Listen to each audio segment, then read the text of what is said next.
Hey everybody, it's Aldo Gandhi, and I just want to let you know really quickly that our swag shop is reopened. DeepDishTees.com is where you go, and that's tees with T-E-E-S. Clever name, guys. They're the new home of our merchandise. You can get t-shirts, you can get caps, you can get coffee mugs, you can get hoodies, you can get all sorts of good stuff, and you'll help out the bar room with the purchase. So head over to DeepDishTees.com.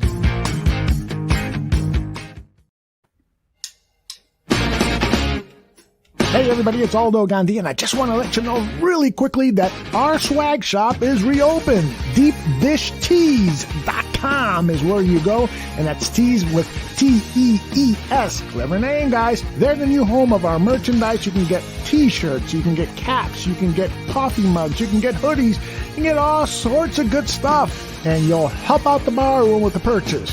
So head over to DeepDishTees.com. Some may find the following disturbing. Discretion is advised. Every summer in Chicago, the sunshine spotlights the city's spectacular skyline. Its luxurious lakeshore, marvelous monuments, and the over 200 neighborhoods in the city. And it also brings to light two of the greatest sports franchises in the world. On the north side, it's the Cubs. On the south side, it's the White Sox. This is Crosstown Crosstalk.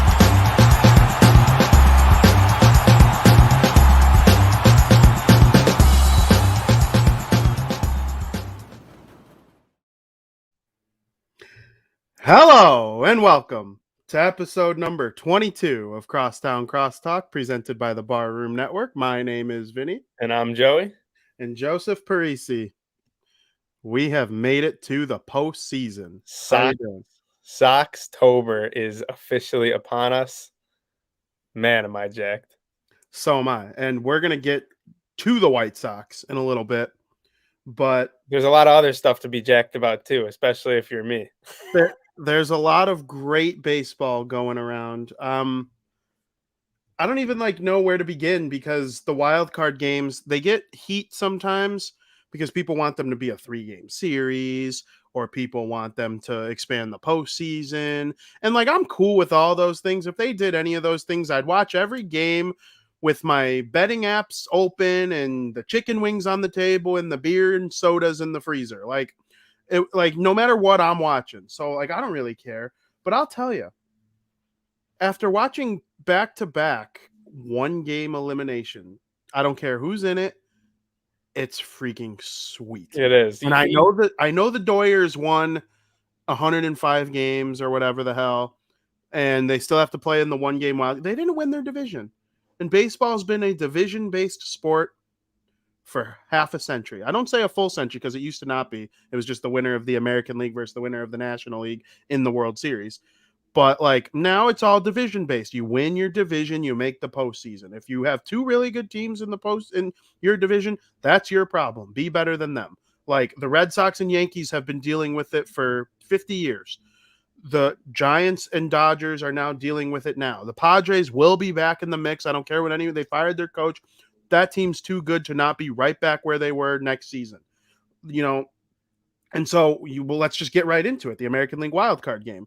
The Rays were so good that the Red Sox and Yankees each could have won 100 games, and they still would have had to play in a 1-game wild card. And that game worked out well. Yeah, I mean, the Yankees, the balls on the Yankees to say that they want to play Boston at Fenway Park. Give people what you mean by that. If there was a tiebreaker situation, they would have gotten to choose, correct? With the Mariners and the Blue Jays, if they all would have made it. Mm-hmm. Then the Yankees would have chosen to play Boston at Fenway, which to me is outlandish. What a bunch of dummies. You asked for Boston, you got Boston. And Nathan Eovaldi versus Garrett Cole, that was probably one of the most, usually when it's a big game like that, for example, yesterday, we'll get into yesterday's game in the National League in a minute, but usually when it's a big game, especially involving your team, you're nervous the whole game. like it's usually a nail biter, but this was the first time I was heavily rooting for a team in a 1-game elimination, and it was just a breeze. I wasn't nervous one bit after the first inning. Xander Bogaerts takes Garrett Cole deep for a 2-run homer. Cole doesn't even see the 4th inning. It was such a happy time to be a Red Sox fan. Yeah, it sure was. That's the second time that Yankee fans or the Yankees organization like either chanted "We want Boston" or they picked Boston, and they lost both times. Yeah. I'll never forget Yankee Stadium, final weekend of the regular season, or no, it was in the playoffs against another team. They won the wild card game, and so at Yankee Stadium they started chanting, "We want Boston, bump bump bump bump bump. We want Boston," and like, no, you don't. Yeah. You don't want Boston. What are you talking about? And the fact that it was at Fenway. Let's be clear. If this game was at Yankee Stadium, I'm not going to go ahead and sit here and say that the Red Sox are playing the Rays. Yeah, I don't know. I mean, both of Stanton's Single. the one was a double and one was a single. He was a triple away from the cycle. Yeah. Those probably would have been home runs at Guaranteed Rate Field, Wrigley Field, Yankee Stadium, all over the place. But the wall giveth, the wall taketh. Some teams know how to play it.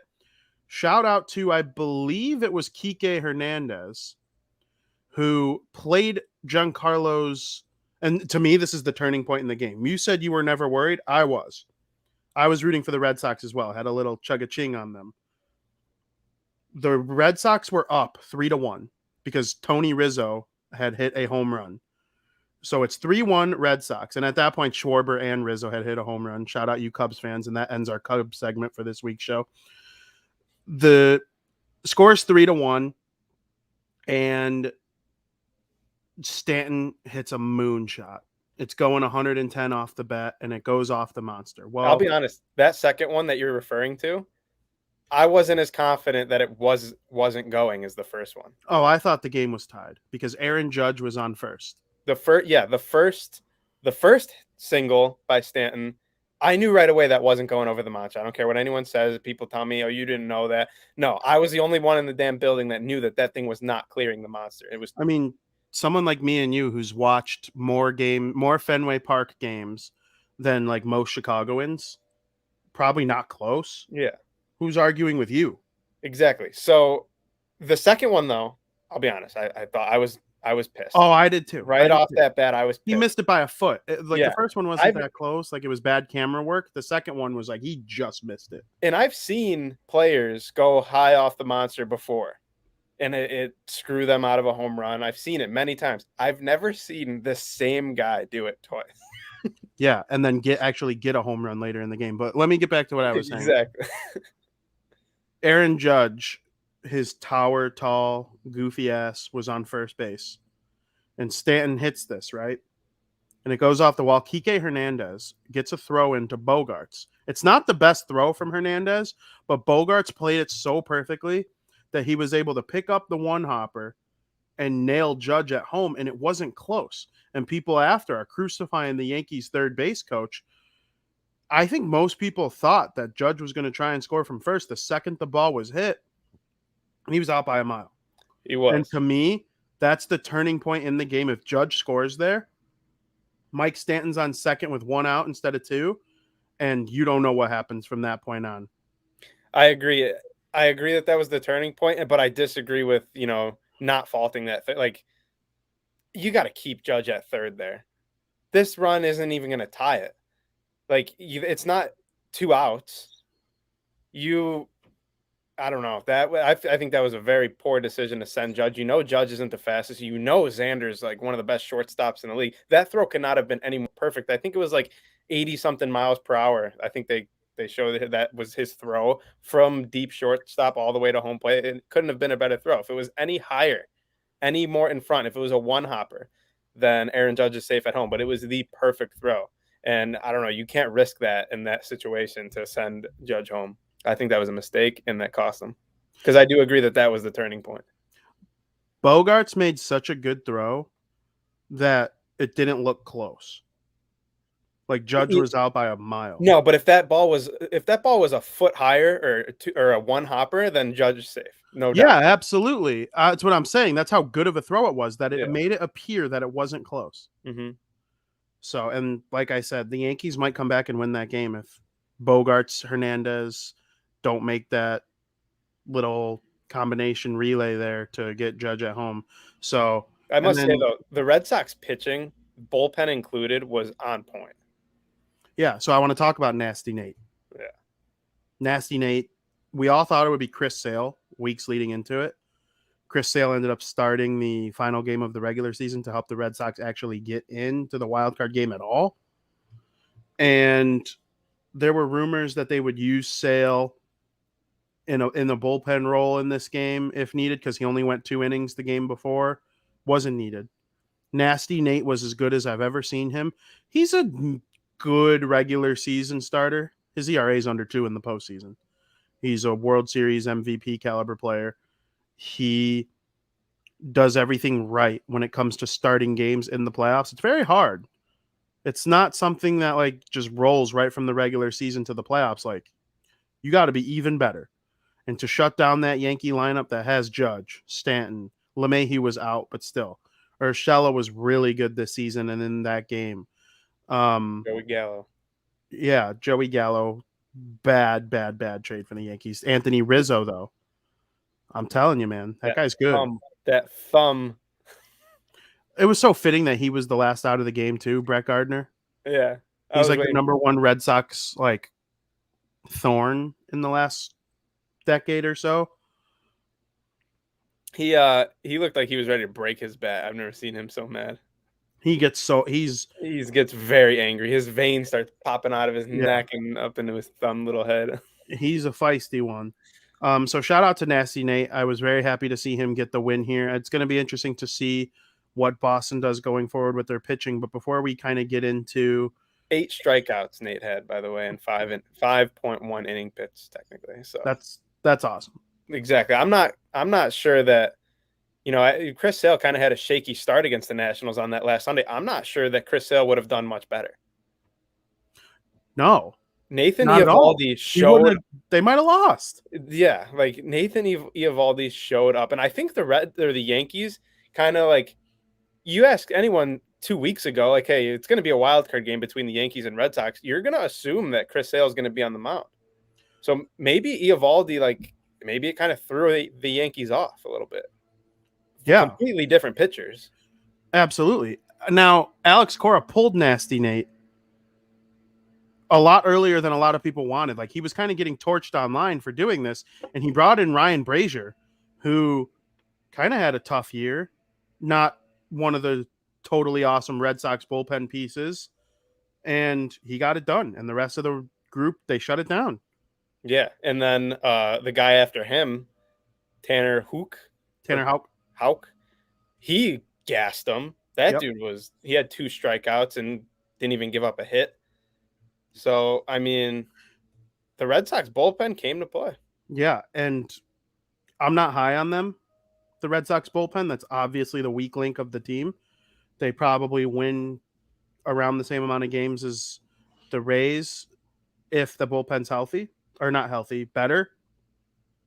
But they weren't, so we'll talk about them in comparison to the Rays in a little bit. But let's finish off the Yankees. Let's give a nod to the super, super, super overrated New York Yankees. They go into every season as the American League favorites to win the World Series.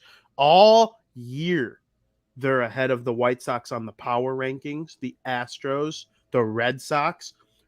Every single week, these dumb rankings come out, and the Yankees are always right there near the top with the Dodgers and they couldn't even win their division.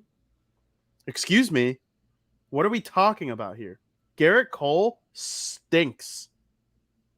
Yeah, I couldn't agree with everything that you just said. Not only can they not win their division, you get in the wild card, you can't even beat your rival. This is the team that you match up against. The curse of the Bambino's dead. Oh, yeah. Dead. No, yeah. Give me the Red Sox over the Yankees in that matchup all day long. And in the last 20 years, they've just been significantly better. It's not even close. Yeah. So, and yeah, Garrett Cole, however much money they're paying him to play in this game, $324 million over 10 years. They pay him that for situations like this, to pitch, to be your guy in a one-game elimination wild card. And what does he do? He goes 3 innings in a god-awful performance. Tough. Really tough to see. Garrett Cole, Kermit the Frog, for Pete's sake. I don't know what to tell this guy. 2 innings? 2 innings, Garrett Cole. I wish Spider Tack still was in the league. I like extra spin rate. I like pitchers dominating. Nobody got screwed by getting rid of it more than Garrett Cole.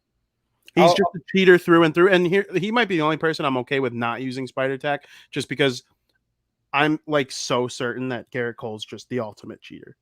Like, he was with the Astros, then he's with the Yankees, all this stuff. So long, Garrett Cole. See you next year. I'll argue that it also affected Tyler Glasnow, because I'm convinced with the whole timing that he might have never gotten hurt had he not been had to switch. Absolutely. Off. Yeah. So every pitcher used it. If you think your favorite pitcher don't use it, get out of here. Yeah. But I'm saying there are some guys that affected more than others. And it's funny watching it affect Garrett Cole. It's not funny watching it affect Glasnow. Because at least someone like Glasnow admitted that he admitted he was using sticky stuff, not necessarily Spider Tack.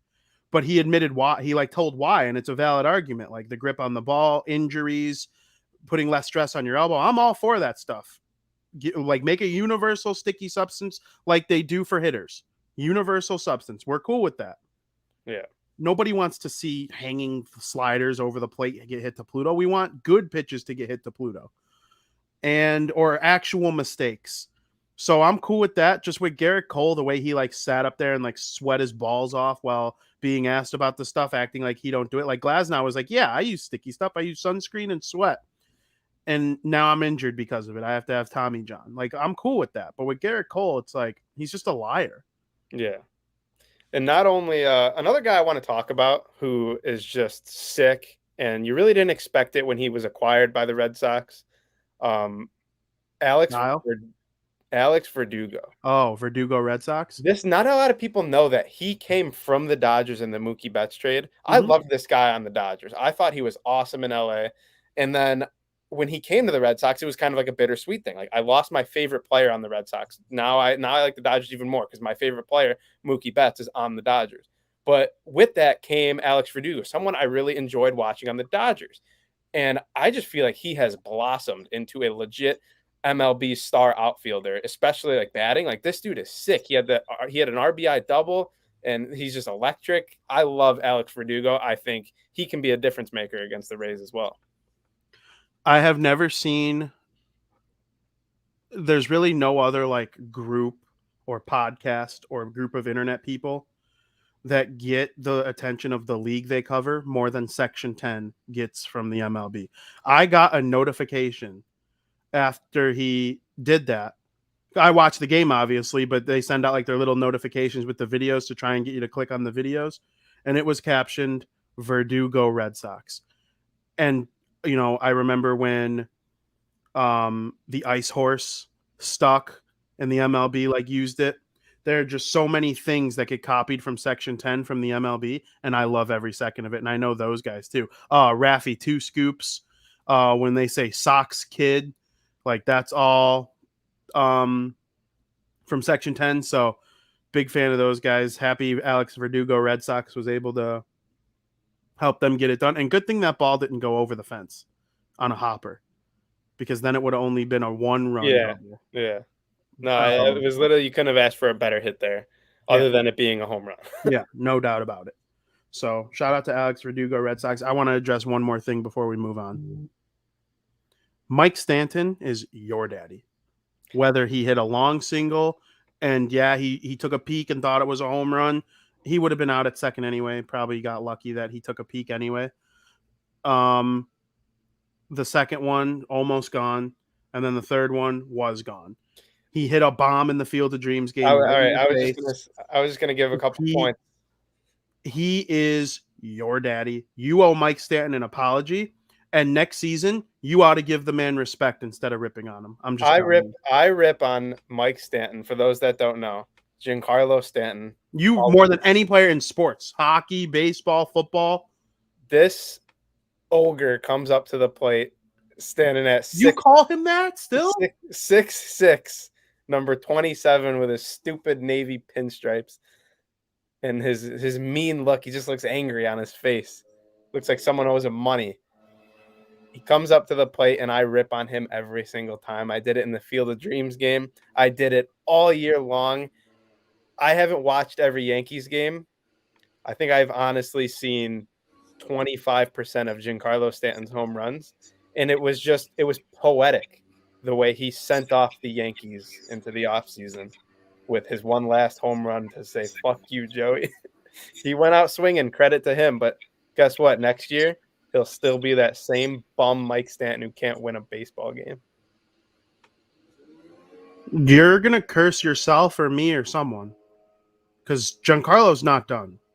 I'm not saying he's done, but like this is an elite generational level hitter. I will never be scared of Mike Stanton on this team. It's just every time he hits a home run in your face, the team you're cheering for bails you out of it. But Tim, you owe Tim Anderson a steak dinner. How about when if Mike Stanton's home run would have stood as the game winner in the Field of Dreams game, I would have never talked to you again. That might have been the turning point of my Mike Stanton slander. But guess what? We have TA7 on our side to erase all that. And then the next day, 2 days after, because they were off that Friday, we go to Guaranteed Rate Field to watch Mike Stanton in person. 5 strikeouts. What do you go 0 for 5 or 4 strikeouts? I'm sorry. This dude's a bum. He's not a bum. He's very good. And he's your dad. Even he's your dad. Here's another thing. Your dad. Even if you hit this ball to Pluto in the form of a big giant green wall in the first inning, why not just run your ass off until you know it's gone? Oh, stop it. He could have got a double out of that if he didn't assume it was gone. Yeah, but you don't like it when guys flip their bat, or you're Mr. Bat Flip in the first inning. Tim Anderson, get out of here. Javi, you love Javi. Get the hell out of here. Okay, when you're playing in a cornfield and you hit a ball like Tim Anderson did, guess what? You know it's fucking gone. When you're playing at Fenway Park with a giant 400-foot wall, however the fuck tall it is, over in left 36 field. feet. 400 feet, yeah. It was obviously an exaggeration. It's not as tall as the field is far. With a fucking 500-foot wall in left field, you don't do that when it's a 0-0 game and a 1 game and 11. You run your ass off until you don't see that ball until it's over the fucking fence. Giancarlo Stanton hit one out of Fenway twice in the last weekend of the season. So he, of all people, should know what it feels like to hit a home run left field at Fenway Park. For whatever reason, he thought that one was gone, and so did all of America except Joey Parisi. Yeah, apparently. And Kike Hernandez. And fucking Red Sox fans who watch righties crush balls at Fenway Park. Sorry. But it's 0-0. My point is it's 0-0. If you're up 6-1 and you do that, okay, it's 0-0 in the first inning. Fucking that's no time to be bat flipping a home run. He didn't bat. No, it's not. It's no time to fucking watch a home run at home plate. You hit that ball, you swing the bat, and you fucking run your ass off in case that green monster takes it away from you. But if it was at Guaranteed Rate Field and he took a peek, you'd be cool with it? I 100%, because that thing would have been fucking close to the concourse. Yeah, it would have. So I'm pretty sure his home run had the least amount of exit velocity of his 3 hits in that game. When you hit a ball and the least distance traveled. When you hit a ball like that at the MLB level, and you watch these guys hit the ball and hit these home runs, they fucking know. They know when it's a home run right off the bat. You swing it, you feel how hard you hit it, you feel that contact, and you just know if it's going or not. You need to know that there's a situation where, okay, what can happen here that can't go? Obviously, it's going to have the distance. It's got the velocity. If it doesn't have the height at Fenway Park, you have to know that. And Mike Stanton did not know that. I guess I'm just trying to save you from sounding like a hypocrite because I know there's going to come a point later in the playoffs maybe where Verdugo Red Sox or Renfro or Jumbo Dong or Bogarts or Devers, they hit one that looks like it's just headed for Mars and they like take a peek and get like a double out of it. Off the monster? Yeah. Well, yeah, if you get a double out of it, then you did your job. You ain't getting a triple off the green monster unless the left fielder plays it fucking terribly, which is possible. But yeah, I expect you to get a double when it's hit that high off the green monster, regardless. That's true. So yeah, that's not going to happen because the Red Sox take batting practice at that park every single day. They know what it takes. They know the height and trajectory that you need to put one off that or over that fucking green monster. And Mike Stan should know that with referring to what you said the last series against them in the regular season where he just put two of them out of the damn park. Like over the seats in the green Yeah. monster. Almost hit the Sitco sign 2 blocks down. Seriously. Yeah. That Sitco sign literally looks like it's part of the stadium. And then you go there and you realize it's like really not even close to the stadium. Yeah, fun fact. When I went to Boston, fun fact. When I went to Boston, we took the underground train. I forget what it's called. Like the line, just different colors. We went into North Station right by the TD Garden, obviously, and then you go underground and you take the train and you get out at Kenmore. And right when you go up the stairs out of the underground station, you're on Kenmore Avenue. And I looked up and I saw that Sitco sign. And okay, credit to me. Go ahead, make fun of me. I had no idea it wasn't connected to Fenway. I was like, that sign looks familiar. That looks like the one that's on Fenway Park. And we get to Fenway Park, walking a block down, and I see the Sitco sign. And then I asked, I was like, is that really not connected to Fenway? And like, that was my learning moment for finding out that Sitco sign was not connected to Fenway Park. I don't think people are going to roast you for that because unless you've been to Boston, I don't think it's like a commonly known fact. Yeah, if you look at any picture of Fenway Park, you see the Sitco sign. It looks like just connected to the Green Monster, but it's pretty far away, and it's a giant sign. Like you said, it looks like it's connected. It is a giant sign, like 2 blocks away. It's pretty sweet. Now for the Rays. The Red Sox have a tough challenge. I think the Rays would have been the favorite against whoever. There would have been Yankee bots who bet on the Yankees, and it probably would have altered the line. Are you a little nervous? I am. I'm way more nervous than some of the other series that we'll get into.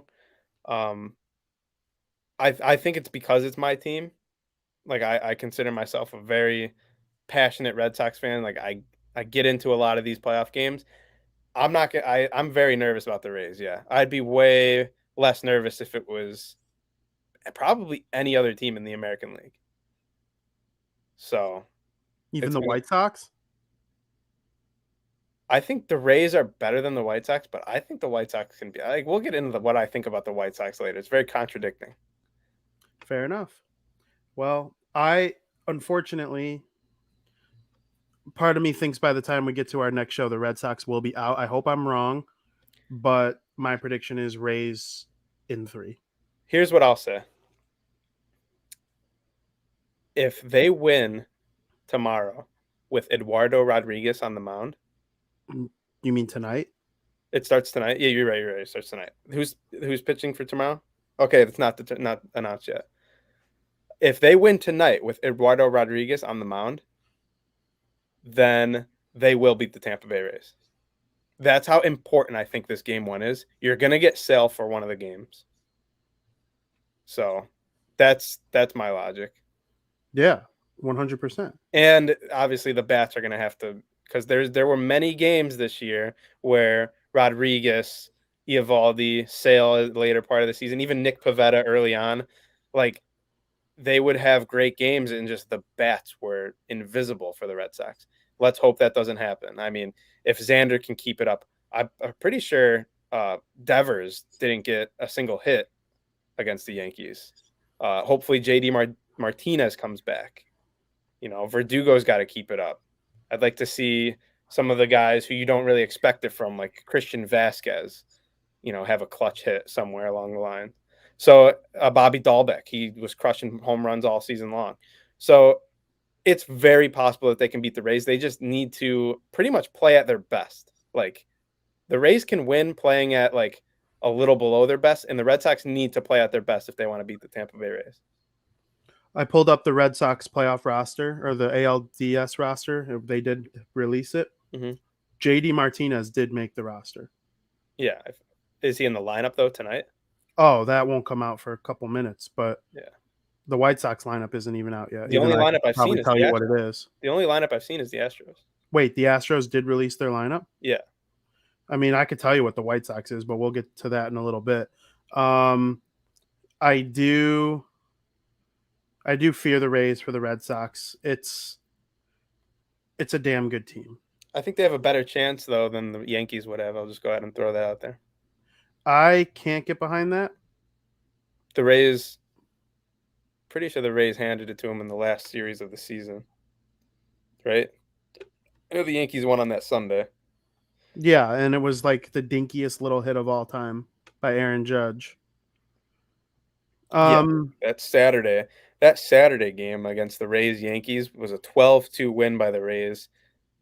And that's a game like the Yankees are fucking trying to crawl into the playoffs, and they give up 12 runs, and then the game before that 4-3, and then the game 3 it was that. Yeah, when I say I disagree with you, it's not because I think the Yankees could beat the Rays. I think it's because I think the Rays would smoke both. Oh, well, I guess we'll see. It has nothing to do with the Red Sox versus the Yankees against the Rays. I don't want to say I think the Rays are going to win the American League, but if it's not the White Sox, that's who I would pick. And I don't know. We'll see what happens. But one thing I will say to close out this portion of the American League wildcard game, a key against the Rays for the Red Sox is Xander Bogaerts. Cold to end the season. Ice cold. Home run off of Cole in the first inning puts them ahead up early. If Xander Bogaerts is able to do what he does right here in this video and hit home runs, produce runs, take advantage of a guy like Devers ahead of him. Like you said, Devers didn't have a hit, but he had a walk. I think he had a couple walks. He had 2 walks, and he was able to score on this home run by the X-Man. So if Xander's able to do stuff like this, I really think the Red Sox do have a chance because they can score runs when Xander Bogaerts plays to his potential. And as you see on the screen, he was 5 for his last 32 entering the game. That's not going to get it done. So go Xander. I got the perfect segue here. Playoffs are a different season. I don't care who's cold going into it. I don't care who's hot going into it. I don't care what teams are good going into it. You make the playoffs, you can win the World Series. Take Chris Taylor, for example, a guy who was ice cold going into that game. Batting ninth. Yeah. Ninth. What did he do? Last night in the National League wildcard game, an incredible game was played between the Los Angeles Dodgers and the St. Louis Cardinals, my Cardinals. And it was 1-1 all game until Chris Taylor came up to bat and hit a walk-off home run in the bottom of the 9th inning. A 2-1 pitch. Swinging a drive from Myers. Deep left field. This Gone. is back. Gone. And there was a runner on second, so those Dodgers plus 1.5 people or minus 1.5 people, they got a big hit there to cover. And you actually hate to see it when you have $70 on the line, but that's not here nor there. There was value with the Cardinals. You got to give me that. There was. Okay. It should never have been plus 190. Frankie got him at plus 2. That's like, you know who's like plus 200? If the Jaguars were to play the Buccaneers, they would be like plus 200 something. That is the Jaguars, the 0-4 Jaguars. No, it would be way higher than that. It would be like -3 something, -4. For the Bucs. Yeah. The Jaguars would probably be like plus 2 something. Oh, +3 maybe. I don't know. Plus 3? I'm sure you can look at some of those matchups. If the New York Jets played the Patriots, they'd be like plus 2 whatever. Like back in the day when Dom was there. Guaranteed. And that's what you're telling me the odds for the Cardinals versus Dodgers game should. I'm saying it could be more. There was so much value. They're okay. The Cardinals. I'll get into that. So obviously we just finished up talking about the American. I had the Red Sox, money line. Okay. So did I. And I hit that. They were dogs too, but not nearly like the Cardinals. I hit that. The last thing this league wants is for me to start getting hot with my bets, because I'm back. I'm back with the playoffs. Baseball brought me back. I had the Dodgers -1.5 at +100. Just give me my money, double my money. The only reason I didn't take money line is because I couldn't agree more. -225 was an outrageous price. Like I said, for those who don't bet very often, that's like the best team in the NFL playing the worst team in the NFL. Yeah. And when I saw a team who won 20 of their last 23 are like heavy dogs like that. I don't care what anyone says. That's when I saw, I couldn't disagree with that line more in my whole life. When I saw that, I was like, okay, what do I do here? I'm not taking the Dodgers money line at -225. I'd have to bet $225 just to win 100. Yeah. So, and it was 1-1 going into the ninth. But I also didn't want to take the Cardinals because I thought the Dodgers are going to win. I thought, okay, my exact wording to someone I was with who ended up taking the Cardinals in a parlay, I was like, okay, I wouldn't be surprised. That's good value. Like the value there is great. If you think the Cardinals are going to win, you have to take that value. But I couldn't because I didn't think the Cardinals were going to win the game. So I played it, kind of greedy, and I took the spread. So you gotta see a 1-1 game literally all game long. I was pretty pissed in the ninth inning. You have a team -1.5 and it's the bottom of the ninth. You need a walk-off home run with runners on in order to hit that. It's never happened to me before. There's been so many times I'm watching a game, I take the spread and it's tied in extra innings or the bottom of the ninth, and I'm like, all right, well, I lost this bet because most likely they're either just going to hit a single, or if there's a home run, I need runners on. It's just not going to happen. A single to an RBI single or something.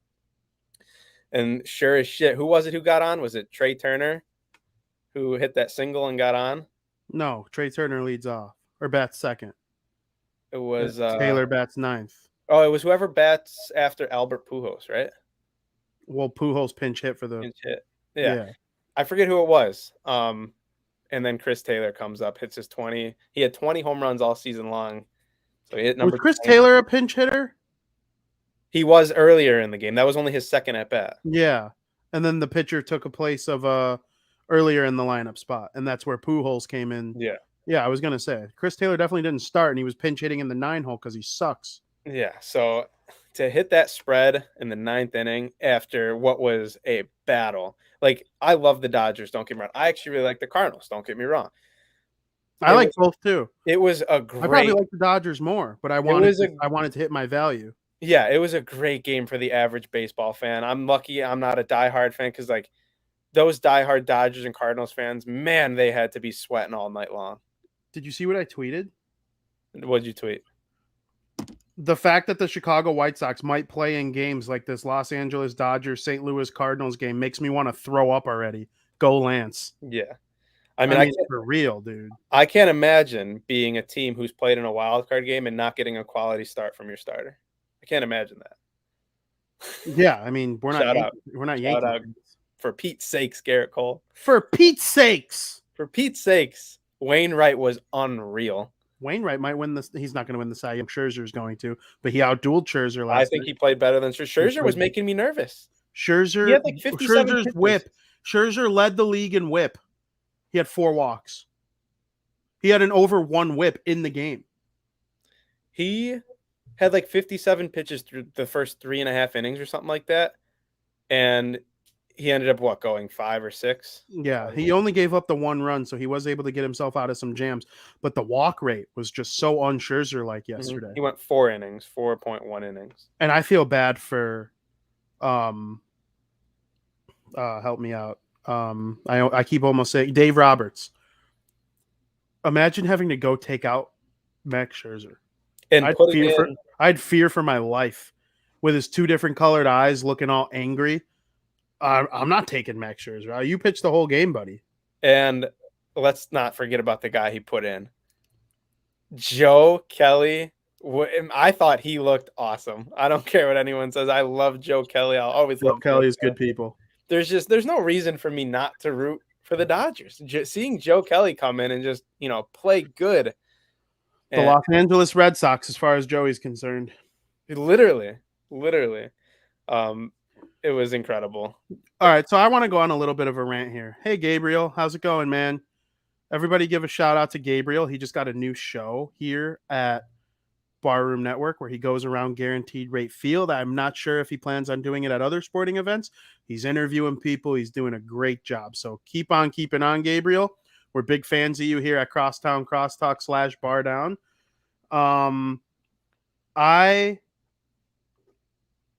What was I talking about right before that? I was talking about, I had just mentioned Joe Kelly. Oh. You made me think of it. So the Dodgers, everyone rips on the Dodgers, right? They call them the West Coast Yankees. They buy everything they get. That's not the case. And I don't like correcting people because I don't want to like think I'm smarter than everybody else. That is not the case. The Dodgers are what the Rays wish they were. The Dodgers use money. Don't get me wrong. They have the second highest payroll or third highest payroll, whatever it is.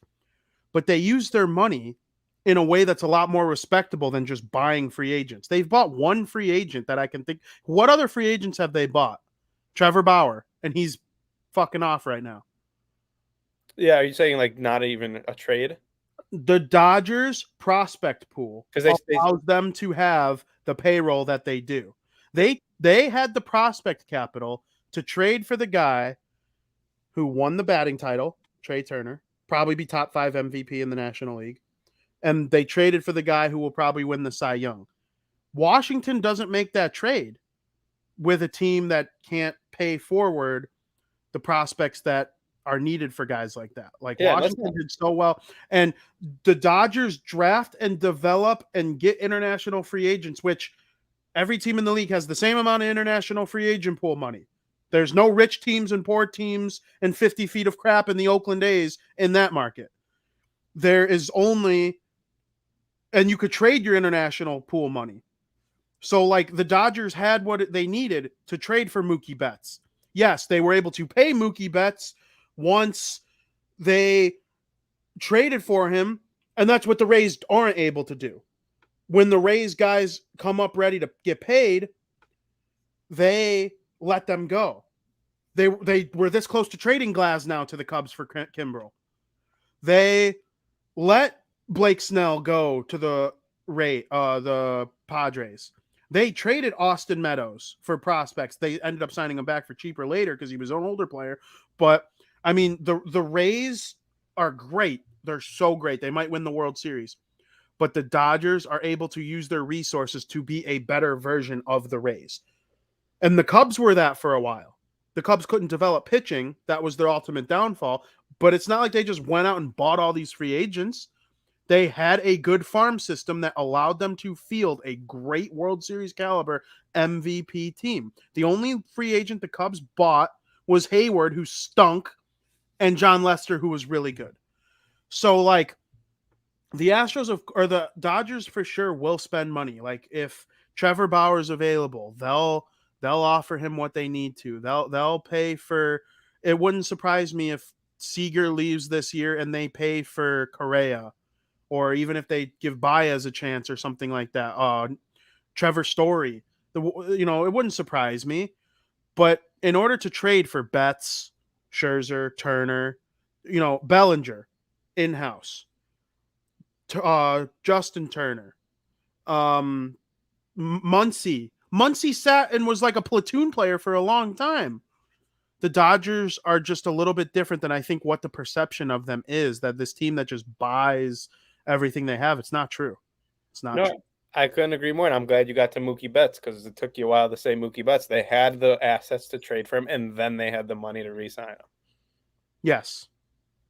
So that's what I'm saying. The Rays would have never traded for Mookie Betts knowing that they can't pay him. Yeah. But they find guys like Mookie Betts and then move them off. Yeah. And yes, I agree with Gabriel here saying that the White Sox are doing the same thing as the Rays. The only thing the White Sox did that's a little bit smarter than most of the other teams in the league, not including the Dodgers, because the Dodgers are this smart too. The White Sox have been paying their guys before they proved themselves. It's risky, but it's worked out for every single person so far. Giolito is going to be top 10 or top 5, probably Cy Young, maybe top 6 or 7 at minimum. They traded Dane Dunning for Lynn. Like, that was through a trade for prospects. Rodon was drafted and developed. Lopez came in the Giolito Adam Eaton trade. Eloy and Dylan Cease were drafted or were developed as young prospects from the Quintana trade. Moncada and Kopech from the Sale trade. Like, the White Sox do a very similar thing. I do believe they will sign a big free agent this offseason. Not even to mention the fact that they might have hit on one of the best international free agents that we'll see in the next.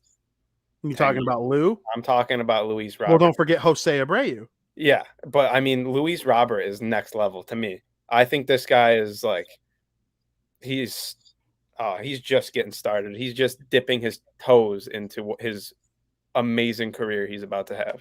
I have a hot take about Luis Robert that I'll give when we get to the White Sox Astros. Let's finish off the Doyers. So yeah, that's my rant on them. World Series MVP. Is that your hot take? No.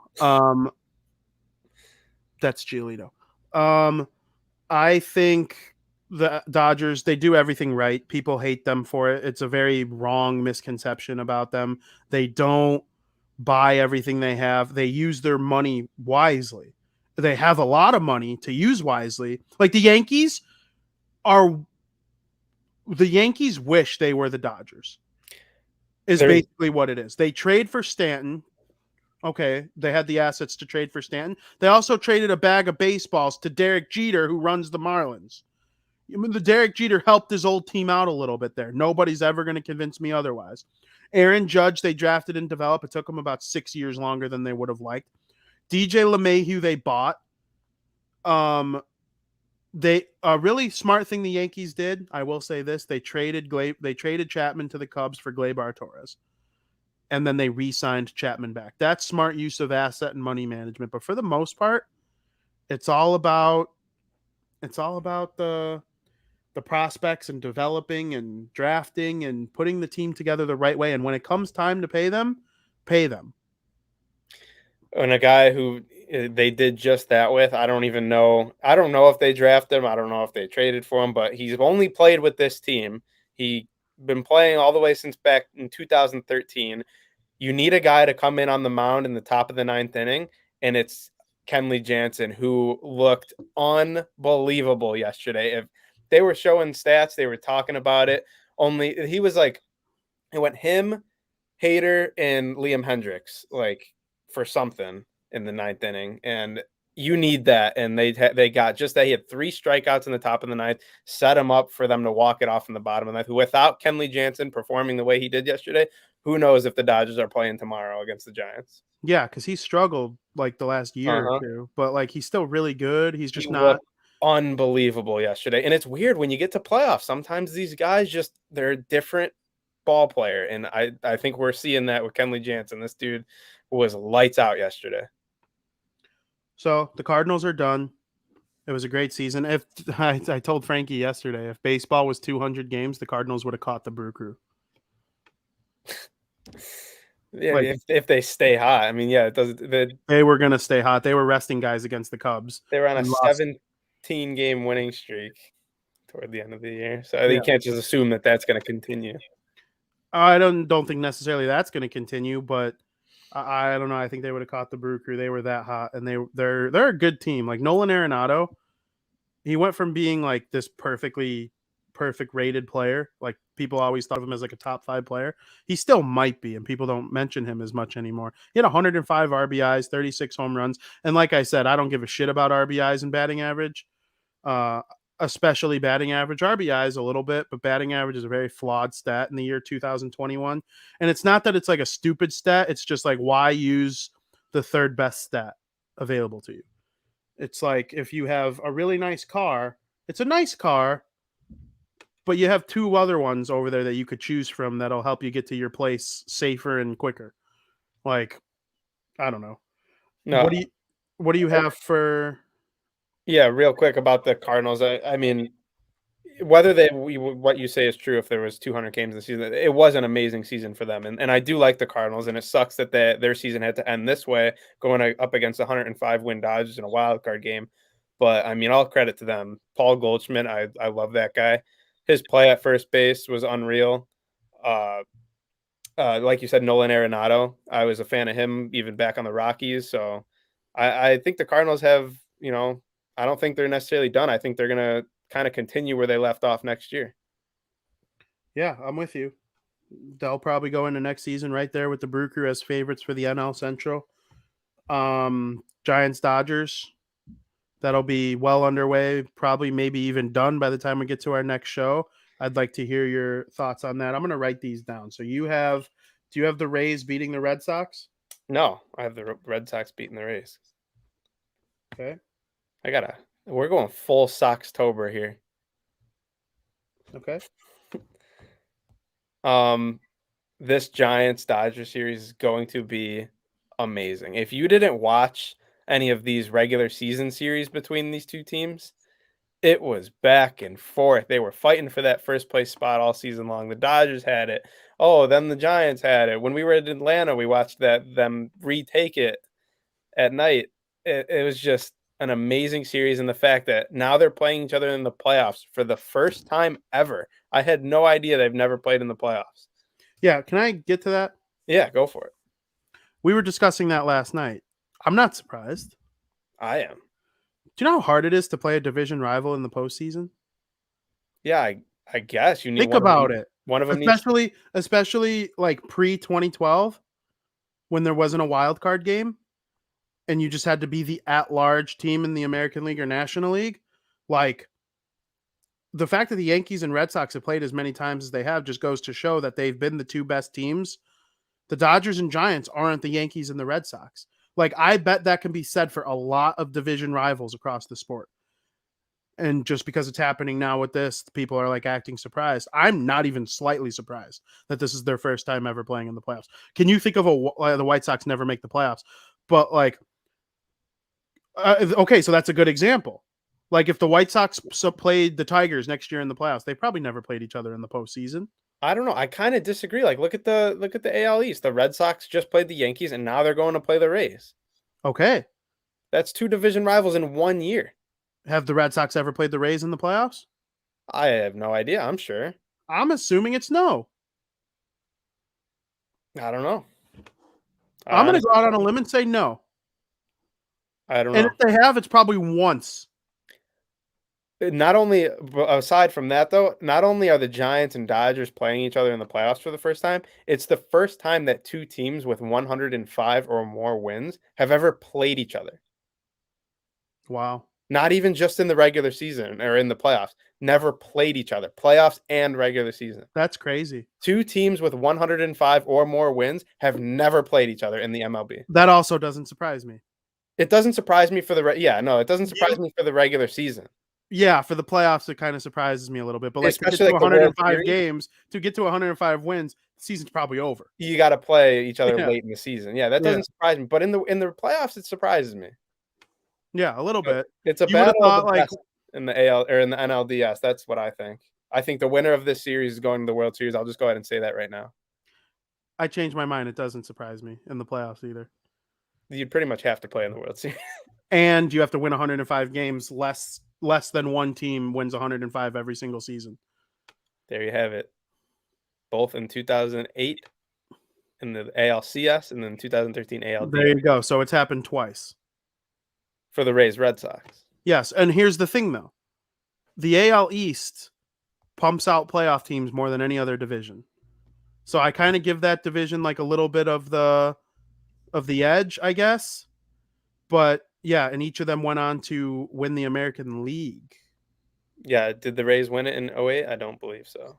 Yeah, they did. They won the World Series? No, they lost the World Series to... Don't say it, don't say it, don't say it, don't say it. The Rays beat the White Sox in the first round that year. In 08. Well, we all know the Red Sox won in 13. Yeah, the Red Sox won the World Series in 2013 that's over your St. Louis Cardinals. The band of bearded brothers. Never forget that team. Yeah, why the hell for the life of me was it the Phillies maybe or the Rockies? No, the Phillies. I'm gonna guess the Phillies. The Phillies beat the Rays in 08 would be my guess. I don't know. So you have the Dodgers winning?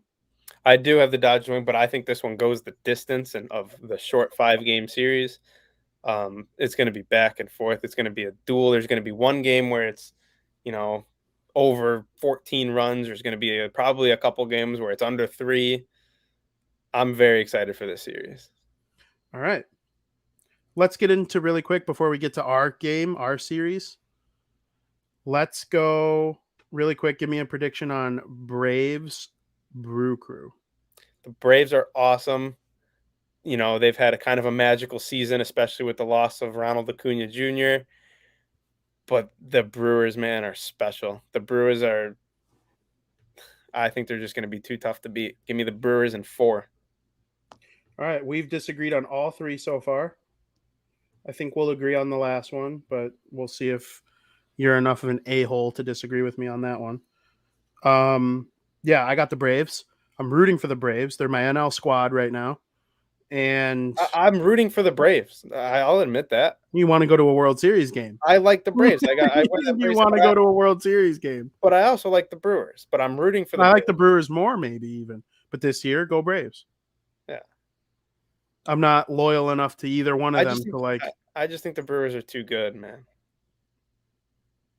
Yeah. Like, it scares me if the Dodgers get... Like, I'm also rooting for both the Giants and Dodgers over either of those teams. I would probably root for the Giants over both too. Other than the fact that if the White Sox play the Braves in the World Series, I get to go. Like, that's where my heart is. But like in a normal year, the Giants are my favorite team left in the NL. No doubt about it. See, for me, it's the Dodgers, and then the Giants are a close second. I love the Dodgers, I love the Giants, but I'm rooting for the Dodgers. I pretty much have 2 rooting interests in each league, so the chances that I have a huge rooting interest in the World Series is kind of high. Yeah, same. I obviously am a White Sox fan. They're my number 1 favorite team, probably in all of sports, right there with the Devils. And if the Giants and Dodgers were still in Brooklyn and New York, they would probably be my second and third favorite team. Like, I love that history. I really want a Moonlight Graham New York Giants jersey probably more than any jersey I could get. And I also would really like to get a Dodgers jersey. So I have one. Yeah, I know. You should have wore it yesterday. I didn't go anywhere, so I'm not gonna wear it like sitting at home alone. You got a problem with people wearing jerseys sitting at home alone? Yeah. The Chicago White Sox are about to take on the Houston Astros. Got some stuff for you here. A World Series rematch. It is a World Series rematch. I feel like I'm the first person who said that. I haven't seen that anywhere. You're very wrong. It is the second time these two teams meet in the postseason, but it is the first time they will meet in the postseason as members of the American League. Mm-hmm. In 2005, the Chicago White Sox swept the Houston Astros to win the 2005 World Series championship. Dusty Baker, 72 years old, and Tony La Russa, 76 years old, last met in the postseason in the 2002 National League Championship Series, where Dusty's San Francisco Giants defeated the St. Louis Cardinals. The Astros won the season series 5-2. They swept them 4-0 in Houston, but the Chicago White Sox came back and won the series 2-1 in Chicago. So each team had a significant home field advantage in the regular season. Although in Houston, there was no Luis Robert, no Yasmani Grandal, and no Eloy Jimenez. And there was no Eloy Jimenez or Luis Robert in Chicago. It's very interesting. Nothing that happened in the regular season even slightly matters. People bringing up, like, I read it just because it's a stat from the season. And like those kinds of things are always mentioned. But there is no way that anything in the regular season means anything to this series. How the White Sox played against the Astros in June means nothing to me.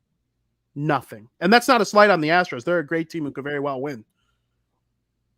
Yeah, I couldn't agree more, especially with the lineups that the teams were rolling out there. White Sox specifically.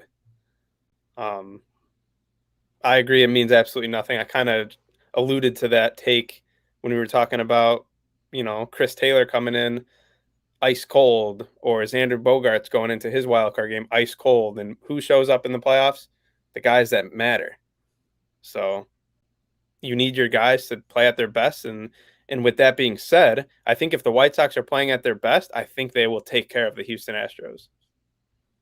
Yeah, I'm kind of with you. I'm a good comparison would be like in 2016, if during the regular season the Cubs lost Bryant, Rizzo, and Schwarber. No, I'll go Bryant, Rizzo, and Contreras. They lost all of them in the regular season, still managed to win 90-something games, won the division, and then got them all back in a series ahead of the Cardinals. Like what happened in the regular, and the Cardinals during the regular season took care of their business against the Cubs. Like no one at all would think that the Cubs are like the same team. Exactly. And that's pretty much what's happened all year long with the White Sox. How they won 93 games is beyond me. It was that next man up. And you're going to see some of those next man up in this playoffs. They're going to be pinch hitting. They're going to be, Billy Hamilton will get in that bat probably in this playoffs. I hope not. I wouldn't be surprised one bit. Yeah, if they're killing he's him going or to be getting pinch killed. running at some point. What if he Pinch pinch runs and then, the game tie, like playoffs, it's a long haul. And to say that, you pinch hit or pinch run Billy Hamilton and then he comes up to plate, it's that next man up thing. We've seen it all year long. Billy Hamilton or Brian Goodwin, Gavin Sheets, like these guys just come up and they have these clutch moments. They're going to need that to continue into the playoffs. Yeah, I couldn't agree more. But like you said, next man, like Jake Lamb, Billy Hamilton, Brian Goodwin, Your mean Mercedes, rookies like Andrew Vaughn and Gavin Sheets and Jake Berger. How do you win a division with that? I don't think anyone also had Grandal being one of the best hitting catchers in the league. I don't know about that. Grandal's been one of the best hitting catchers in the league for like a decade now. That was news to me because this dude won me over as like one of my favorite players just this year alone. I didn't know much about Yasmani Grandal before this year. No, he was on the Dodgers when they lost to the Red Sox in the World Series. That was the 1 year I rooted against the Dodgers. Yeah, I guess. I'm a little surprised the lineup's not out yet. I am taking a look. Dusty Baker's kind of ripping on them publicly, but not. Yeah, we got a comment in the chat. We have it. I've been looking. I've been refreshing on Twitter, and it's still not on the MLB app. It's the exact lineup you would expect. I'm a little surprised at one thing. It was just posted. Leading off and playing shortstop is number 7, Tim Anderson. Batting second and playing third, number 10, Yohan Moncada. This is where we get a little interesting here. Batting third, the designated hitter, Jose Abreu. Flu game, for those who don't know. Jose Abreu is sick, so that's probably why he's not playing first. Catching, batting fourth, Yasmani Grandal. Batting fifth and playing center field, number 88, Luis Robert. Batting sixth and playing left field, number 74, Eloy Jimenez. Batting seventh and playing first base, our guy, Gavin Sheets. Batting eighth and playing right field, Adam Engel, who can be a game breaker if he wants to. And then playing second is Leury Garcia. No Cesar Hernandez. Leury Garcia earned that job. And then on the mound, pitching for the White Sox, our guy, Lance Lynn. That is not the lineup I was expecting. It is a perfect lineup because even though Abreu's not playing first, Gav can do just a perfectly fine job playing first. As long as Abreu can swing the bat, I'm cool with it. He is a Gold Glove first baseman. I get it. Gavin, rookie, but still. I appreciate Tony using Leury Garcia over Cesar Hernandez. I do. I really do. I never would have in a million years guessed that to be the case at the trade deadline, but he's playing the guy who's played better. And that's not to mention, depending on who's on the mound, the situation of the game, the score, what inning are we in, who's up to bat. You very well could still see Andrew Vaughn pinch hit, Cesar come in to pinch hit if Lurie's 0 for 4 and they got a lefty on the mound or something like that, whatever the situation may be. So I love it. I'm very surprised that Gavin Sheets is the first baseman, like you said, but it's got to be 100%. Like, Abreu not being 100%. Yeah, Abreu will play first tomorrow, at minimum on Sunday at home. Yeah. So But I'm just so happy it's not COVID-19. I love it. Every player on the White Sox is vaccinated, and Abreu had COVID back in January. You might remember. Yeah, So, and I think one of my favorite parts about this lineup is the guy I just talked about who won me over, Yaz, batting 4, cleanup. Love that. And then right after, followed by Lou Bob, that surprises me. Eloy at 6th. I think the late power this season has Lou Bob 5th, because I would have guessed, if you would have asked me an hour ago to name the lineup, I would have said TA7 leading off, Robert batting second. I was going to say you probably switch Yohan and Robert. No, there's another switch too. I would have had Yohan batting 6th and move Jimenez up to 5th. But I mean, when you have that many great players, like Gav, Engel can each hit home runs too. Mm-hmm. Literally everyone in this lineup can hit a home run. Except Leury Garcia. He can. And that's just one of those clutch things that he's got like 5. I'm not going to go out and say he will, though. Like the other ones all can, like can and will. Leury can and might. Yeah. And I mean, we just did that. We might as well. Do you want me to read off the Astros lineup for those that care slightly? Yep. We got leading off at second base, the little man, Jose Altuve. Batting second at left field, Michael Brantley. Batting third at third base, Alex Bregman. Batting fourth at the designated hitter, Yordan Alvarez. Good player. Batting fifth, the first baseman who can play everywhere, Yuli Gurriel. The shortstop batting sixth, Carlos Correa. The right fielder batting seventh, Kyle Tucker. The center fielder batting eighth, Jake Myers. And the catcher batting ninth, Martin Maldonado. And then obviously starting pitcher Lance Urquidy. Why does it say against the Angels? Oh, you didn't hear? You didn't hear Were you reading the wrong lineup? No, I was reading the correct lineup off the. Because it matched that one. Spoiler alert, they're using the same exact lineup they used September 21st against the Anaheim Angels. No, I read the lineup from MLB for today's game against the White Sox. So. All right. We talk like next man up. Pitching has had a lot to do with it, and Lance Lynn has been one of the leaders of it all. Yeah.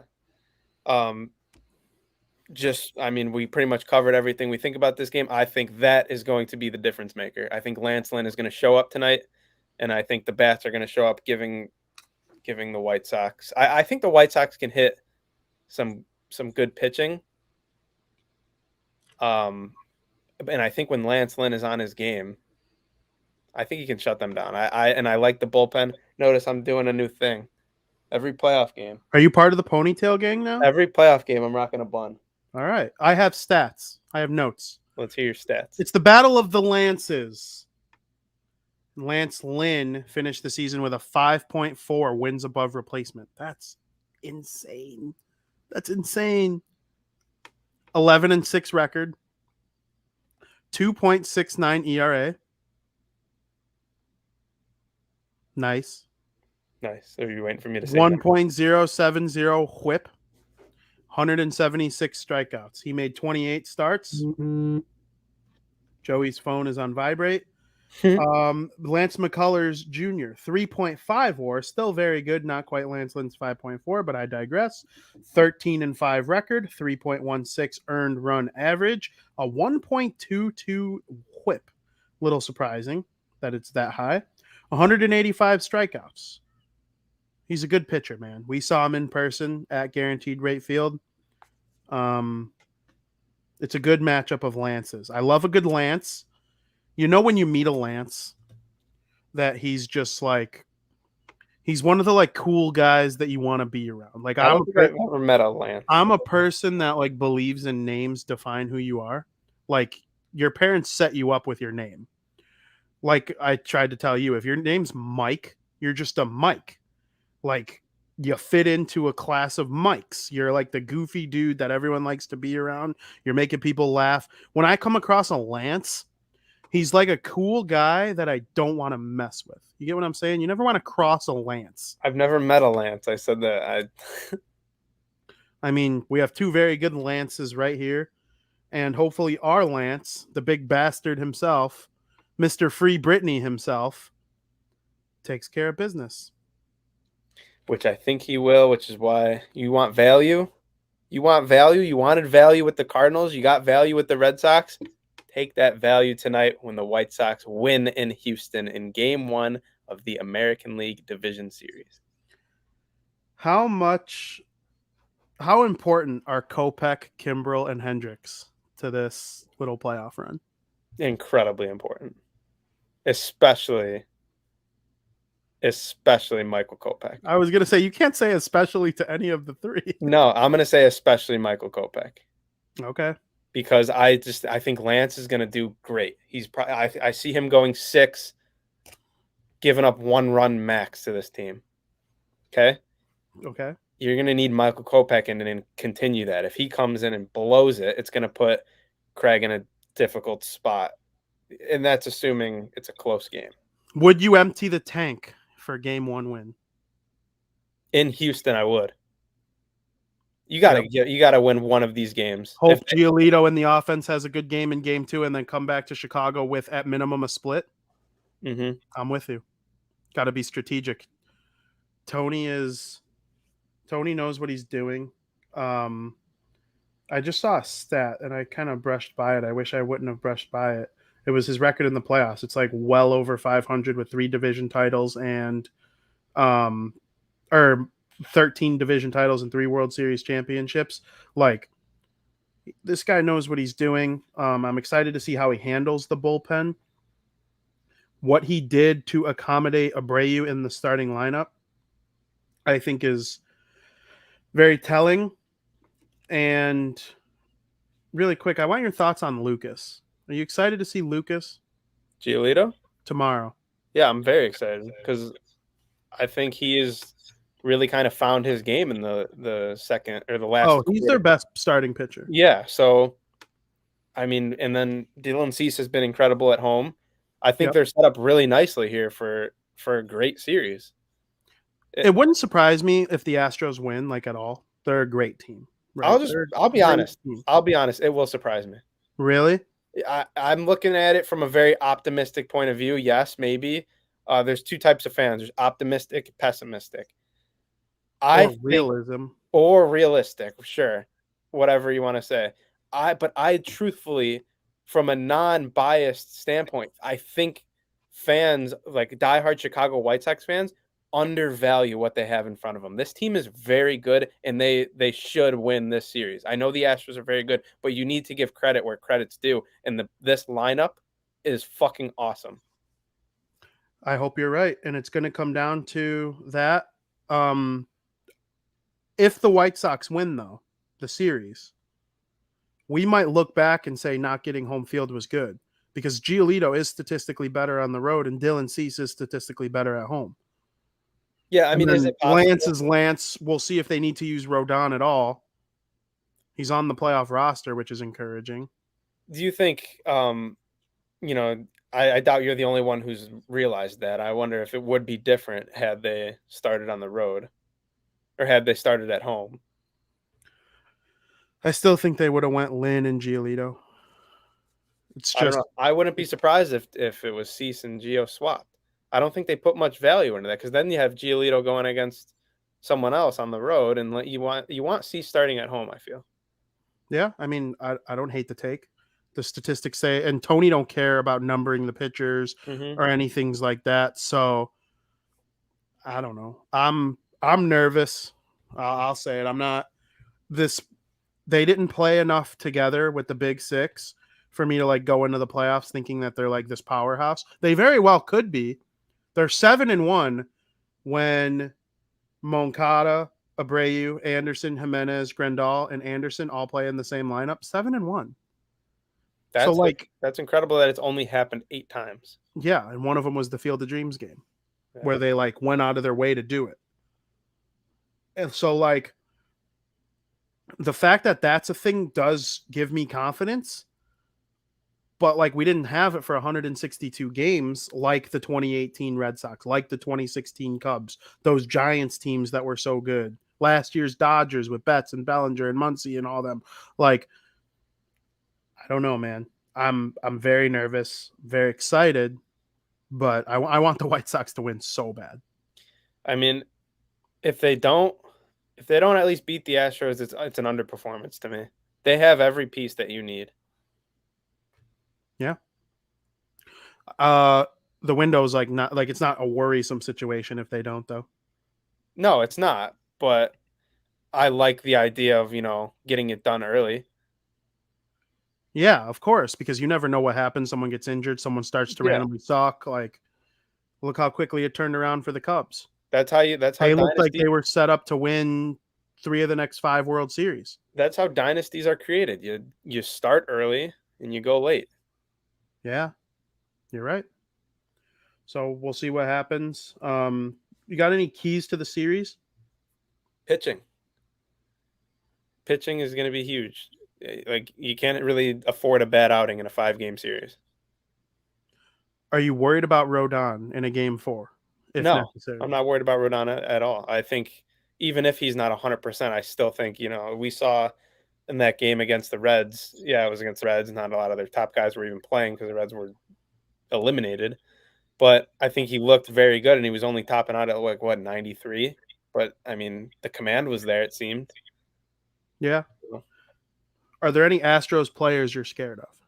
Oh yeah, the guy leading off. He's as dangerous as they come. Jose Altuve's little ass. Yeah, and I like Jose Altuve, so it's not similar level to Mike Stanton, but every time I watch this guy play, he does something magical.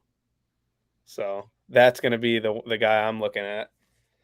Yeah, Lynn struggled against the Astros this season, but he knows them well by playing with the Texas Rangers. Mm-hmm. So we will see what happens with that. Do you have any bold predictions? Something that people might not automatically think of when it comes to a Chicago White Sox series victory over the Houston Astros? Luis Robert is going to take over. If you don't see that coming, I honestly think so highly of this guy.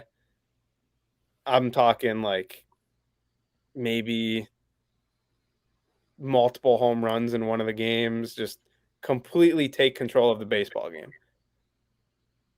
That, in terms of the White Sox, that's what I'll go with. Yeah, when I said I had a take about Luis Robert earlier, it's that I think Luis Robert is the second best male athlete in the city of Chicago. Of all the sports, of men. Patrick Kane is number 1. I think Luis Robert has passed Khalil Mack for number 2. I really, really do. I don't hate that. He's so good, and that's not a disrespect to Khalil Mack or Jonathan Taves or Alex DeBrincat or Akeem Hicks. I think by this time next year, you might have Luis Robert in the conversation of best players in baseball. Yes. Up there with Ronald Acuna Jr. Yeah, Juan Soto, Vladimir Guerrero Jr. Not Shohei or Trout, really. Which by the way, speaking of Juan Soto, real quick, what did you think of him showing up? Well, there was a lot of mixed things online about it. All right, listen here. I have a take, and I hope we agree. Most of the time, I think if you wear a team that's not playing, you're a fucking asshole. Real quick, you go to a Cubs-Cardinals game wearing your White Sox gear, fuck you. Real quick, for those that don't know, yesterday in the NL wildcard game between the Los Angeles Dodgers and the St. Louis Cardinals, Juan Soto of the Washington Nationals showed up wearing a Washington Nationals Trey Turner jersey. Yes, and the pitching coach or the hitting coach was sitting right next to him wearing a Max Scherzer jersey. Yeah. The 2 players from the Nationals who are now on the Dodgers. Yeah. Okay. Normally, if you wear a team that's not one of the 2 participants, I think you are trash. If you go to Guarantee Rate Field and they're not playing the Cubs and you're wearing Cubs stuff, I hate you. You're an idiot. I'm cool with it being Juan Soto and the pitching coach. I don't get how anybody could get mad at that. Their former teammates wearing their jerseys, their friends, that's friends in higher places, they have every right to wear their Nationals, Trey Turner, Max Scherzer jerseys. There's a reason for it. You're a publicly known figure. Everyone knows why you're doing it. That's why. I have a take. That I agree with everything you just said about you don't wear if you're that team's not playing. Like I would never wear a Boston Bruins jersey to a Hawks Avalanche game. I'm Yeah. not going to be that asshole. I never wear a Red Sox jersey to a White Sox. It's Cardinals. especially annoying when those Cubs assholes wear them to guaranteed way field. With that being said, that's as a fan. If I played for a team, I should be able to wear my jersey. That is like when you're a player, when it's your job, like that you can do whatever the fuck you want. Yes. Like if Lance Lynn went to go watch the Red Sox Rays for whatever reason, he should be able to wear a fucking White Sox jersey. See, I don't agree with that. It's his jersey. He shouldn't be wearing a White Sox jersey unless it was to support a former White Sox player. No, and he was wearing that jersey. His outfit. That's his fucking outfit. We're fans who wear other people's outfits. We are fans who wear their outfits. He can wear his shit wherever he wants. It's him. But he was Soto was wearing a Turner jersey, not a Soto jersey. I get that. But I don't know. I don't hate that at all. I get what Soto and the hitting coach was doing. I was a huge fan of it. Another thing that I liked. You don't see players going as fans to games enough. Oh, I loved it. You're right. Why don't we see that all the time? I know. It would be cool to see, like, let's say Craig Kimbrell had a really good pal on the Cubs. Like, if Wilson Contreras showed up in a Cubs Kimbrell jersey, that would be sick. Or even his street clothes. Like, why don't players go to games? Yeah, it's like they turn off baseball. Exactly. I kind of get sometimes they play 162 games. When you make the league, it's almost like, what, are you not a fan anymore? If anything, like, okay, if I'm Juan Soto. There are some guys who are just baseball fans. Juan Soto, Marcus Stroman's been doing awesome tweets, analyzing the game. You see guys be off-season analysts. There are some guys who just love it more than others. Exactly. And I know you would be that way, and I would be that way too. Exactly. If I'm a fan of the game, like, and my team didn't make the playoffs, for example, but I live in Chicago. I want to go watch the White Sox. I want to go watch baseball. If anything, like I can't fathom not wanting to watch what you could have competed in, and that would be like your motivation to, like, you're still a fan of the game. Like that should be your motivation to want to be able to play in those kind of games. Yep. I love seeing what can I do to get here? Exactly. I like seeing players continue their baseball fandom even after they're necessarily done and going to watch these sports. I think there should be more of that. You hear a lot, especially in hockey. Like, I always ask a lot of hockey players, like, hey, after you get eliminated from the playoffs, do you even watch the Stanley Cup? I would say 80% of them say no. Yeah. And, like, I can't fathom that. Like, you grew up being such a passionate fan of this game. Now that you're there, why can't you continue that? Yeah. If I don't know, if I may, like, I bet your football players still watch the Super Bowl. 100%. And football is all about film and breaking down stuff. Yeah. And I agree with that. Like, like, this is the league that you compete in. You should be there watching the outcome, the finish. Yep. You are right. I was happy to see Juan Soto there. My prediction, bold prediction, Gavin Sheets is going to do something incredible. He is going to be the reason the White Sox win a game. I want to say the same thing about Andrew Vaughn. I think he's going to pinch hit at some point and make it worth it. Okay.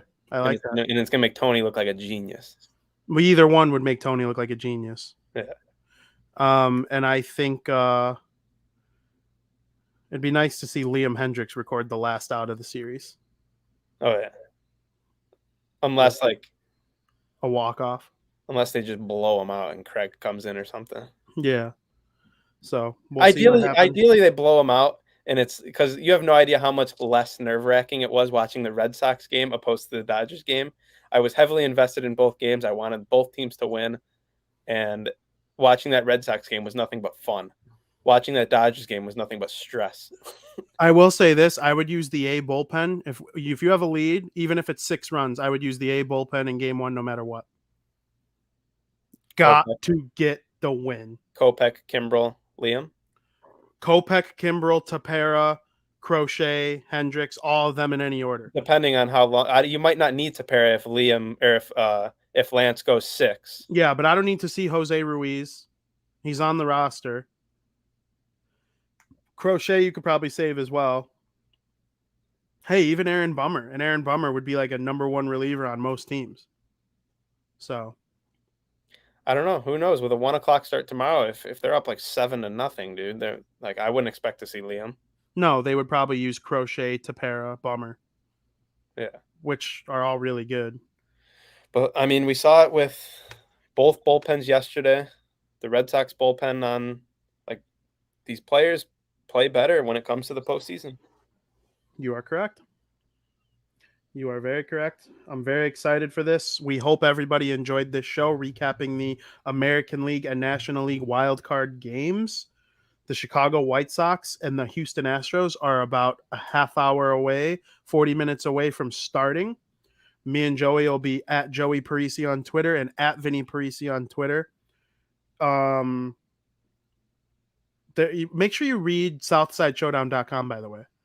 There's been so much stuff going up. We've had an incredible week. I've been up till 3 a.m. every single night this week, grinding and making sure that there's stuff up there to read pre and post. And I think it's going to continue over the weekend, obviously. And I'm excited about it all, man. This is what it's all about. This is what we work 162 games for and do this show and write the blogs. And it's all for this moment. And the White Sox just posted about Tim Anderson and his performance last year in 2020. He had more hits than the Cubs. He went 9 for 14, batting .643, and had 3 hits in all 3 games. Yeah. So, I mean, if playoff Tim is playoff Tim, if that's a thing, then watch out for Timmy. Yep, and he will take the first at-bat of the game. And do the White Sox score in the inning 1? Yes. I'm betting it. Are you? I'm gonna take the White Sox over in inning 1. Wow. Is it just 0.5? Probably, or a team to score first. There's a lot of ways you can do it. Or you can take the White Sox money line in inning 1, meaning they'll score and not give up a run, or just score more. There's a lot of fun things you can do. I think the boys are going to be amped off to an early start. Yeah. Your final 4 is Red Sox, White Sox, Brewers, Dodgers. Yep. Mine is Rays, White Sox, Braves, Giants. So if one of us is going to be, you know what's going to happen? We're both going to be like 50-50. Well, hopefully one of We're each going to get 2 right. Yeah, I mean, hopefully it's the AL. I'm okay with it being Giants Braves. You want to be right on the AL? I want you to be right on the AL too. I want the Red Sox to beat the Rays. And I always do that. I always root for something and then it comes back to bite me in the ass. But I'll be honest. I'll just go ahead and say it. If the Red Sox play the White Sox in the American League Championship Series, I'll be heartbroken either way. But 24 hours after I'm heartbroken, I'll be jacked up no matter what. So it's a win-win for me. So that's what I want. That's fair. I hope we get it. I just hope it's not Astros Rays again. If it's Astros Rays, like, then I'm all in on either Dodgers or Giants. Yeah, same. All in on them. Very much same. I would say this is one of the more fun years now that the Yankees are eliminated. And then you look at those teams, those other NL teams. I like the Braves. I like the Brewers. Obviously, those 2 Los Angeles or California teams. There's not really a single winner besides maybe the Astros that I'd be super disappointed with. If the Astros go on to win the World Series, that'll probably be my least happy outcome. Just because that means they beat the White Sox, then either I like every team better than them pretty much. So it's a great playoff picture for those who are fans of the game. I completely agree with you. I'm very nervous. It's starting to kick in. I can tell you're nervous. 30 minutes. Then we yeah, I want them to win so bad. So I hope Tony La Russa is able to help pull it off. That's what he was brought here for. And little programming note. I don't know this for an absolute fact, but I'm pretty sure I saw George's comment about an after show. There's not going to be an after show from us. There's so many other great things coming on the bar room. I know there's a Bears show tonight. I believe South Burbs Hitman, which is Barroom's all Chicago White Sox show. Like, we're an MLB podcast by trade, but we're covering the White Sox because that's what we do. The all Chicago White Sox show is every Monday night normally. South Burbs Hitman. It's me with Gonzo, Zim, and Joe. I believe we're pushing it to Tuesday because the White Sox have potentially game 4 on Monday. And we have Aldo in here confirming it with us. Thank you, Aldo. We're going to be on Tuesday night instead of Monday night. So that's where you can recap the entire series with us, win or lose, unless it goes to game 5, which then would be Wednesday. But definitely going to be doing that. So that'll be a good way to recap the show. You can also head over to @Barroom Network's Twitter page. You can head on over, watch all the shows. I'm sure they'll talk about it on other shows on the Barroom Network. I know Mike North always likes to talk about the White Sox on the Mike North Advantage. You know, Dan and Aldo Bare Their Souls is a great show, all the Bulls shows. So the Barroom Network is a great place to consume entertainment pie. And I'm running out of things to say because I'm just getting so jacked. He's getting jittery. Well, this is the first Thursday since football season started. We didn't even mention Thursday Night Football. In case you're wondering, you got the Rams versus, don't say it. Don't say it. Bucks. And I really wish you would forgive me, Papa. I'm not going to lie to you. I have no idea. You have no idea? I'm a diehard Seahawks, Seattle Seahawks. I knew that because Yeah. we talked about it. That's so stupid. Yeah, we talked about it because I said this is make or break for the Seahawks. Yeah, we literally talked about it. That's so annoying that I couldn't think of it right there. Take the Rams minus 2.5. Thank me later. Count your money. You think the Seahawks season's basically over? Yeah. Well, I don't think the Rams are going to lose 2 in a row. And after me being right last week about the Arizona Cardinals going in and taking a crap on the St. Louis or the fucking St. Louis Rams, I'll just call them that anyway. Did you see what was going on last night? No. The Rams used to be in St. Louis, obviously. Yeah, and now they're in Los Angeles. They tweeted like, "Let's go Dodgers," and like their old tweets of wishing the Cardinals well. Oh, what a bunch started surfacing, and like when they played the Cubs in 2015, it was like the Rams Twitter account, like, let's cheer on our good friends, the St. Louis Cardinals. And people are like, wait, are you rooting for the Cardinals or the Dodgers? Because I thought it was funny. I've failed in a lot of different ways. We know Matt. Another funny thing that went on Twitter, I know it's just preseason, but the Los Angeles Kings beat the Ducks in a game, and they tweeted, like, what are we having for dinner tonight? And they're like, spoiler, it's duck or something like that. Yeah. And then after that, they quote tweeted it like, at Dodgers, what are you guys eating for dinner tonight? It's making the joke that it was Cardinals. Yeah. So just some funny social media banter between the sports teams last night. Do you believe Matt Nagy was forced into starting Justin Fields and saying, well, not forced, Andy's injured, but do you believe he was forced into saying he's QB1 going forward? Yeah. I do too. I think he was forced, but like you have, and a lot of people don't, no one does, have no idea what the conversations are like in the office and between, the general managers from the whole team to the coaching staff. You have no idea what those conversations are like. And I know Matt Nagy's a fucking idiot. And Matt Nagy is just forced to sit there and take it and not make it public what's actually talked about. So we'll never know the behind the scenes of it. Here's why Matt Nagy's a clown. But for all we know, someone has been telling Matt Nagy, "Hey, we're Andy Dalton's the guy." You don't know that though. I do. Don't know that. I do. Don't you think he would have been fired by now? No, they don't fire a coach mid-season. In the history of the Chicago Bears, has a head coach been fired in the regular season? Never. 0 times. Never. And it's not happening this year. Anybody who thinks it is naive and wrong. They will never fire the coach mid-season. Until they do and prove me wrong, I'm going to keep saying it. Because it's clearly worked. Yeah, their philosophy is like, we don't do that. Listen, Virginia, George, Your philosophies stink. They've never done anything right in the last 50 years. And their one Super Bowl win was the worst thing that ever happened to them because now they just keep riding on that. So I don't even want to hear it. Matt Nagy, he let Bill Lazor call the plays against the Detroit Lions on Sunday, and Bill Lazor actually did a pretty good job. Justin Fields has some nice throws to Mooney, and they were running good routes, and they were running the ball, and they didn't give up on running the ball. They never stopped running the ball, even when it didn't work. Unfortunately, my guy. He'll be back. He'll be back. He's out multiple weeks. 1 month. 1 month. That hurts me. I'll just go ahead and say it just to make Vinny mad right before the White Sox game. The Bears still would have shit on the Lions, even if Andy Dalton was in the game.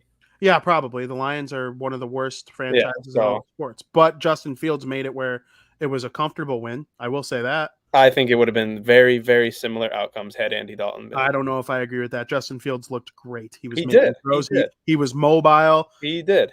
The playbook looked like it fit him. Make that throw to Mooney. Freaking Andy Dalton doesn't make that throw. Get out of my face. He does not make that throw. The Red Rifle would have had a game himself. No, the Red Rifle does not make that throw. There are some throws that only certain people can make, and Justin Fields can make great throws like that. But after the game, Matt Nagy was like, yeah, Bill was calling the plays, but everything still goes through me. I'm still the head coach. Like, Matt, shut up, Matt. Like, what the fuck are you talking about? Who cares if it goes through? Yeah, we know you're the head coach. You don't got to say that. Just say Bill Lazor had a good game. Oh my God, I hate this guy. I hope I don't go bald because he's a bad look for bald people, and I know I'm going bald. He gives bald guys a bad name.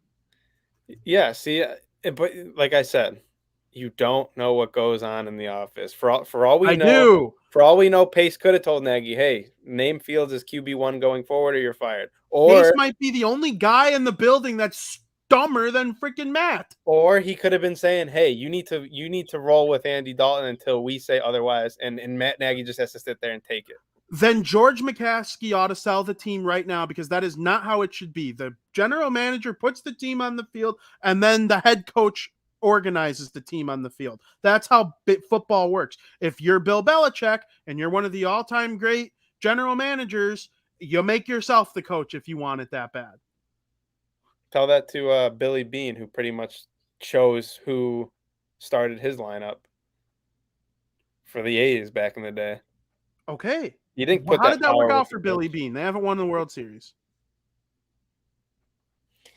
I'm just saying, it's not always in the hands of the head coach. Moneyball ended with them losing. It's not always in the hands of the head coach, and as the fan in the media, you don't see what goes on. That's fair, but Matt Nagy gives no positive reinforcement whatsoever. He gives nobody any reason to believe that he is like smart enough to be making these decisions. Matt makes the decisions on the football playing field. That's why they suck. All right, now that Vinny's nice and heated up, he's all ready. He's amped up. The blood is flowing. We are officially 30 minutes away from opening pitch. Tim Anderson stepping in the box. Going yard first at bat. I would die. I don't know what I would do. Be sure to follow at Joey Parisi and at Vinny Parisi, where Vinny Parisi will tweet logical things all game, and I will just tweet in all caps when something big happens. Yes.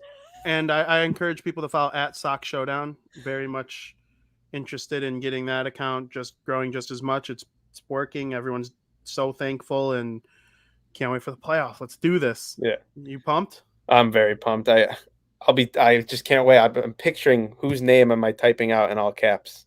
There was Xander on Tuesday. Kyle. We had Kyle Schwarber. Kyle. Alex Verdugo's RBI double got a tweet. And then obviously yesterday, two of them, Justin Turner, which I love Justin Turner, by the way. Freaking Gritty. I love Justin Turner. He looks like Gritty. He might be my next Dodgers jersey, honestly. Yeah, I hope he's not cheating. And I want to get a Justin Turner jersey, and I want to put a black stain on the T and U. I feel like be pretty funny. That is the way his jersey needs to look. And then obviously my guy Chris Taylor. His 20s to 30s splits are interesting. I will say that. What do you mean? He was a bad baseball player in his 20s, and then he turned 30 and all of a sudden became like a superstar. It is a little sus. Little sus. I think I saw a bunch of joke tweets. I didn't get it about that. There are people out there, like I'm not one of them, but like it is a little sus. I will say it's a little sus. I saw a tweet. It's like here's the big man or the grown. There are people that think he's like doing something strange because like he was borderline a bad baseball player in his 20s, about to be out of the league, and then all of a sudden he's big and jacked and doing amazing in his 30s. I'm not one of those people, and I don't care if he is. I like entertaining baseball, not boring. Bring back the PED era. According, you're a steroid guy. You like yourself some steroids? I don't. I like them. I don't care if you use them, but in the sporting world, I say no, keep them out. Only because if you make them allowed, it's still going to have other people not do them. You can't say, oh, well, it's available to everyone. It's fair. It's not, because once you do that stuff, it's with you. There's stuff that sticks with you forever. Yeah, there's non-health benefits. And people aren't going to want to put their bodies through that even after they quit playing. Because once you hop on steroids, you're going to be on some kind of hormone replacement therapy for the rest of your life. And that's just the fact of it. I agree with that. I'm totally with you. I obviously joke about it a lot. Like, oh, bring back the steroids, bring back the moonshots. It's more for health reasons than anything. You would agree on the universal sticky stuff, though? Oh, yeah, 100%. Yeah, I figured. MVP of the series, we got George saying it's going to be TA. I'm going with my guy, Lou Bob. Who do you got? I will say Jose Abreu. Jose Abreu. Like it. Flu game. Jordan flu game. All right. That was a great show. I hope everybody enjoys the White Sox game. Cub fans, tweet your shit at me for not talking about them much in this show. We did. We talked about Anthony Rizzo and Kyle Schwarber. What else do you want us to talk about? Yeah, and John Lester got eliminated yesterday. They both hit home runs in October. Come on now. The Cubs won more games in October than the Cardinals. The Cubs won 2 and the Cardinals won 1. That is your fact of the day, Cub fans. You did better in October than the Cardinals. Yeah. By one whole game. And this ball was crushed. Yeah, it honestly, it looked like it was going to start to turn the tides of the game, seeing Tony belt it like that. So, I don't know. I wrote an article about 3 Cubs that need to return next season, and it is dedicated. I actually forgot to send it to you and him in a group text. I will. To Nick. It's the 3 Cubs that should return next season. And, of course, I included our guys, Frankie and Patrick. Yeah, I saw the article. And didn't you have Wilson Contreras as well? I also had Wilson Contreras as well. But that one's, like, obvious. Like, of course, you should re-sign your superstar catcher or trade him for a haul during the offseason. I think he's young enough to be a part of it, though. So were Rizzo and Bryant. Well, especially Bryant and Baez. Yeah, but I don't think Baez is that good, so I'm cool with trading him. But Bryant and Rizzo. Yeah, but I don't know. I think it's harder to come by an elite catcher like that. Yeah, 100%. So that's the only reason. Wilson Contreras is right there with Grandal for the best offensive catchers in baseball. Yeah. It's probably those 2 and JT Realmuto would be my 3. I mean, do you? And if you're saying just you said offensive catcher, so you got to throw Salvador Perez in there. Yeah, absolutely. He's terrible defensively. Yeah. The best defensive catcher is somebody most people haven't heard of. My favorite defensive catcher, if I can have him be Yasmani, he's a free agent this summer too. If I can have him be Yasmani Grandal's backup next season for these types of situations. Can I guess? Yeah. It's the catcher for the Reds. How the fuck did you know that? Tucker Barnhart. Yeah. Yep. How the hell did you know that? I'm a smart guy. You are a smart guy. That's why you host a baseball podcast. They don't hire just any old dummy to do these shows. Go White Sox. For Joey Parisi, at Joey Parisi on Twitter. I'm at Vinny Parisi on Twitter. Go watch the Chicago White Sox play the Houston Astros. Tweet at us all night long. We want to hear it. And thank you for listening.